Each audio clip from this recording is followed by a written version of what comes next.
वालेकुम। Second year class biology की class है। इसमें यूनिवर्सल एकेडमी होमोस्टैटिस चैप्टर नंबर 1, इसका topic excretion in representative animals. कौन से रिप्रेजेंटेटिव एनिमल हैं जिनमें एक्सक्रीशन होगी? इससे पिछला टॉपिक आपने देखा होगा, हमने पढ़ा था कि एक्सक्रीटरी प्रोडक्ट, जिसमें मैंने आपको बताया था कि जितने भी जानदार हैं लिविंग ऑर्गेनिज्म है, सब में कोई ना कोई एक्सक्रीटरी प्रोडक्ट होती है, कोई ना कोई चीज एक्सक्रीट होती है। ठीक है, वेस्ट प्रोडक्ट। आज हम पढ़ते हैं एक्सक्रीशन इन हाइड्रा। हाइड्रा साइनिडेरियन, इसकी ये शेप है, जैसे कि आपको स्ट्रक्चर नजर आ रहा है। Don't have specific excretory structure, इसका कोई खास स्ट्रक्चर नहीं है, इसके पास कोई ऐसी ओपनिंग या स्ट्रक्चर नहीं है जहां से ये अपने प्रोडक्ट को एक्सक्रीट कर सके, अपनी बॉडी से रिमूव कर सके। वेस्ट प्रोडक्ट जो है वो डिफ्यूज हो जाती है, उसी के अंदर डिफ्यूज हो जाती है। कैसे?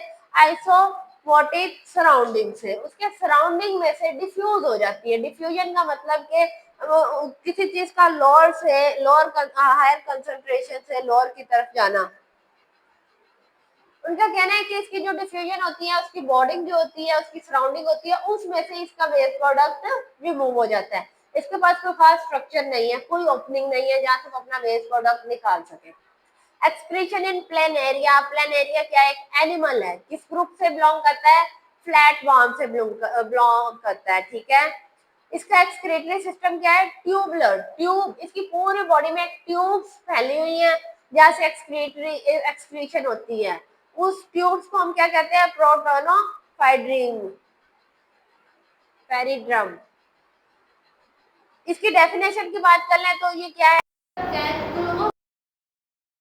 जितनी भी ट्यूब्स हैं अंदर से सारी क्लोज हैं, उसे अंदर कोई भी इंटरनल ओपनिंग नहीं मिल रही।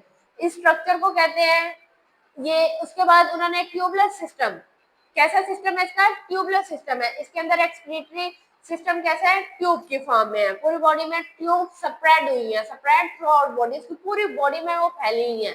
Branches are capped by cellular setup, उसकी जो आगे ब्रांच है, आगे वो जो डिवीजन हुई है वो क्या है? कैप्ड हुई है, कवर हुई है, किससे?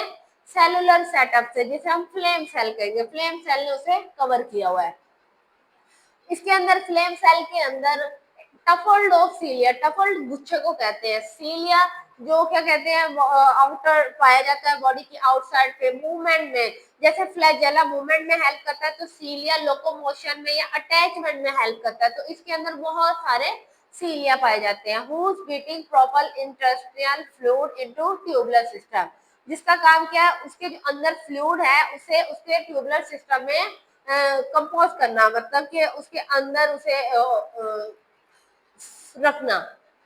Tubular system drain into excretory duct, ये जो उसकी ट्यूब है ये सारी आगे जाके कहाँ पे ड्रेन हो रही है? एक एक्सक्रीटरी डक्ट है, एक छोटी सी ओपनिंग है बाहर वाली साइड पे, ये सारी जाके वहां पे ड्रेन हो रही है, वेस्ट प्रोडक्ट को वहां से रिमूव कर रही है। ओपन थ्रू सेवरल नेफ्रीड्रोन्स, बहुत सारे उसके अंदर, मतलब उन्होंने कहा नेफ्रीडियोपोर्स हैं, उसके जरिए ये क्या करते हैं? उससे ओपन हो रही है। ठीक है, इसकी एग्जांपल है फ्रेश वाटर फ्लैटवर्म। वो फ्लैटवर्म, चूंकि इसका ग्रुप फ्लैटवर्म है, तो वो फ्लैटवर्म जो फ्रेश वाटर ताजा पानी में रहते हैं वो एक्सक्रीट करते हैं डिल्यूट यूरेन। डाइल्यूट कर लेना किसी चीज को, बिल्कुल क्लीन थोड़ी अमाउंट में कर लें तो डाइल्यूटेड यूरेन को अपनी बॉडी में से एक्सक्रीट कर देते हैं। मतलब बॉडी में जितना भी पानी है उसे अच्छे से उन्होंने डाइल्यूट करके उसमें से जो यूरेन निकला है उसे अपनी बॉडी से रिमूव करते हैं।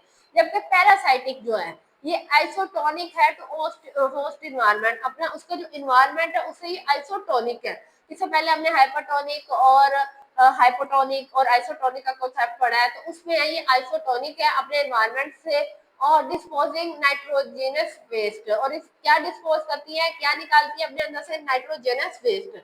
ऊपर वाला क्या करता है? डिल्यूट यूरेन अपनी बॉडी से रिमूव करता है, और ये क्या करती है? नाइट्रोजनस वेस्ट को अपनी बॉडी से रिमूव करती है। ये इनका मेन फंक्शन है। आज का हमारा ये टॉपिक है, कल हम अर्थवर्म का एक्सक्रीटरी सिस्टम पढ़ेंगे।